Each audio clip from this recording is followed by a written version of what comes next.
यानी अगर आपका टेंस प्रेजेंट परफेक्ट है तो ध्यान से सुनो, 4 तरीके से सेंटेंस होंगे ना, इसमें भी 4 तरह के स्ट्रक्चर यूज कर रहा है ना हर टेंस, इतना सा तो हम समझ गए। सबसे पहला कौन सा है? अफर्मेटिव।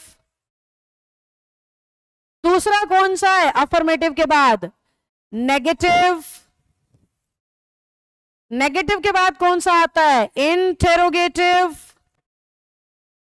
और चौथा कौन सा आ रहा है? इंटेरोगेटिव नेगेटिव, मिक्स हो गए दोनों। इंटेरोगेटिव भी है और साथ में नेगेटिव भी है।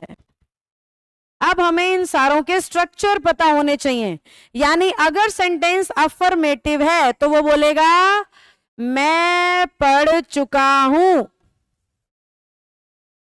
मैं पढ़ चुका हूं। अगर नेगेटिव होगा तो मैं पढ़ नहीं चुका हूं या मैं नहीं पढ़ चुका हूं, मैं नहीं पढ़ चुका हूं या मैं पढ़ नहीं चुका हूं, दोनों तरीके से बोल सकते हो। इंटेरोगेटिव में क्या होगा? क्या मैं पढ़ चुका हूं, क्या मैं पढ़ चुका हूं, क्वेश्चन मार्क। और इंटेरोगेटिव और नेगेटिव मिक्स होंगे तो क्या होगा? क्या मैं पढ़ नहीं चुका हूं, क्या मैं पढ़ नहीं चुका हूं। समझ रहे हो बच्चों? इस तरीके से 4 स्ट्रक्चर मिलेंगे। अब हमने इन चारों में इंग्लिश बनाना सीखना है, तो इंग्लिश कैसे बनेगी? सबसे पहले सब्जेक्ट आएगा जिसके बारे में कुछ कह रहे हो, फिर हैज हैव के साथ थर्ड फॉर्म आएगी, फिर ऑब्जेक्ट आएगा, और लास्ट में ना कुछ अदर वर्ड्स हो सकते हैं। अदर वर्ड यानी in the school, in the college, on the tree, कुछ ऐसा अदर वर्ड्स बिल्कुल लास्ट में जोड़ दो। ठीक है। अगर वो नेगेटिव स्ट्रक्चर बना रहा है तो क्या होगा? अलग अलग मार्कर से लिख देती हूं ताकि आपको अच्छा दिखाई दे। अगर नेगेटिव करेगा तो क्या करेगा? सब्जेक्ट होगा,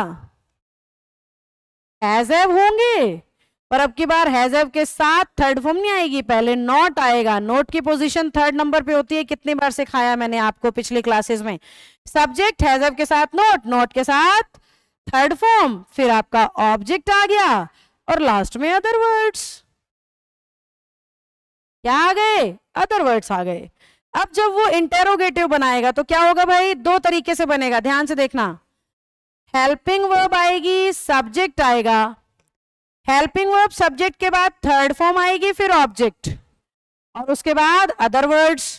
अगर वो इंटेरोगेटिव WH से बना है तो पहले WH आएगा, फिर हेल्पिंग वर्ब आएगी, फिर सब्जेक्ट आएगा। WH हेल्पिंग वर्ब सब्जेक्ट के बाद थर्ड फॉर्म आएगी, फिर ऑब्जेक्ट, और लास्ट में अदर वर्ड्स, जो भी एक्स्ट्रा वर्ड आए वो सारे।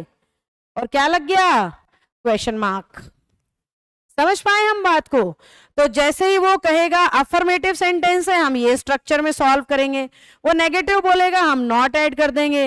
वो इंटेरोगेटिव बोलेगा, हम हेल्पिंग वर्ब को सब्जेक्ट के पहले लाना याद रखेंगे। ज्यादातर बच्चे ये गलती करते हैं, हेल्पिंग वर्ब को सब्जेक्ट के पहले नहीं लाते, भूल जाते हैं।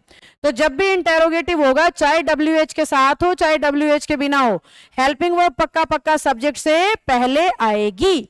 अगर आपका सेंटेंस इंटेरोगेटिव भी है और नेगेटिव भी, यहां स्पेस नहीं बचा बच्चों तो इधर लिख रही हूं, इंटेरोगेटिव भी है और नेगेटिव भी, तो क्या होगा? Helping verb, subject, not, third form, object, other words. ये सारे स्ट्रक्चर मैंने बुक में लिखे हुए हैं, ठीक है। फिर भी मैं सब कुछ बोर्ड पे भी लिख रही हूं ताकि बुक नहीं आई या अभी तक नहीं ली है तो आपको दिक्कत ना आए। अगर यही WH से दिखाना हो तो WH, helping verb, subject, not, verb की थर्ड फॉर्म, फिर ऑब्जेक्ट, फिर अदर वर्ड्स। अदर वर्ड्स को OW लिख दिया आपकी बार, और लास्ट में क्वेश्चन मार्क। देखो WH आने से नोट 4th पोजीशन पे चला जाता है, अदरवाइज नोट की पोजीशन इंग्लिश में हमेशा 3rd होती है। आई ना काम ये बातें?